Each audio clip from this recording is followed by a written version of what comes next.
Hi guys welcome to Chennai couples vlog. So இன்றைக்கி என்ன mini vlogன்னு பார்த்துடலாமா? ஒரு 1 வீக் ஆக போகுதுன்னு நினைக்கிறேன் நம்ம வீடியோ போஸ்ட் பண்ணி. ஸோ எதுவுமே போஸ்ட் பண்ணலை, கொஞ்சம் ஹெல்த் இஷ்யூ இப்போ தான் ஓரளவுக்கு ரெக்கவர் ஆனேன். ஸோ அதனால தான் போஸ்ட் போட முடியல. ஸோ கார்த்திகை தீபம்னாலே நமக்கு ரொம்ப ஸ்பெஷலில். ஸோ தீபாவளிக்கு அடுத்து வர ஃபெஸ்டிவல்னாலே நமக்கு ரொம்ப ரொம்ப ஸ்பெஷலாக இருக்கும். அதனால் நானும் என் சிஸ்டரும் வந்து காலையிலேயே சிவன் கோயிலுக்கு போயிட்டு சாமிக்கு விளக்குலாம் ஏற்றிட்டு சிவனையும் நல்லபடியாக அலங்காரம் பண்ணியிருந்தாங்க.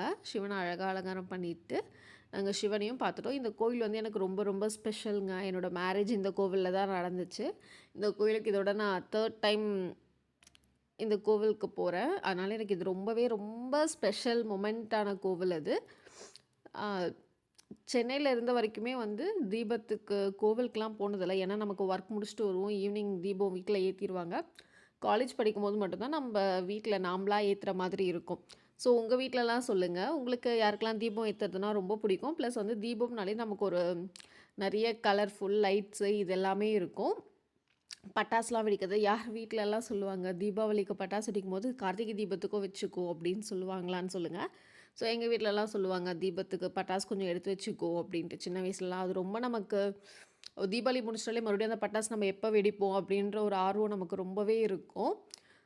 கார்த்திகை தீபத்தன்னைக்கு நான் விரதம் இருப்பேன். ஈவினிங் அண்ணாமலையார் கோவிலில் எப்போ விளக்கேத்துறாங்களோ, ஸோ அன்றைக்கி ஃபுல்லாகவே ஃபாஸ்டிங் எடுத்துகிட்டு ஈவினிங் 6 மணிக்கு தான் என்னோடய ஃபாஸ்டிங்கை நான் கம்ப்ளீட் பண்ணுவேன். கோவிலில் விளக்கேற்றி வீட்லேயும் விளக்கேற்றின பிறகு எனக்கு தெரிஞ்ச மாதிரி வீட்டில் அழகாக ரொம்ப சிம்பிளாக விளக்கேற்றிட்டேன்.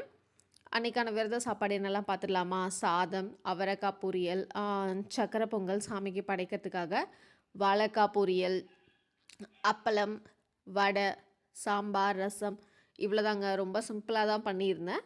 ஸோ உங்கள் வீட்டிலலாம் கார்த்திகை தீபம்லாம் எப்படி செலிப்ரேட் பண்ணீங்க அப்படின்றத சொல்லுங்கள். அந்த டே வந்து எனக்கு ரொம்ப சூப்பராக போச்சு. ரொம்ப ப்ளசண்ட்டாக, பீஸ்ஃபுல்லாக ரொம்ப அழகாக போச்சு.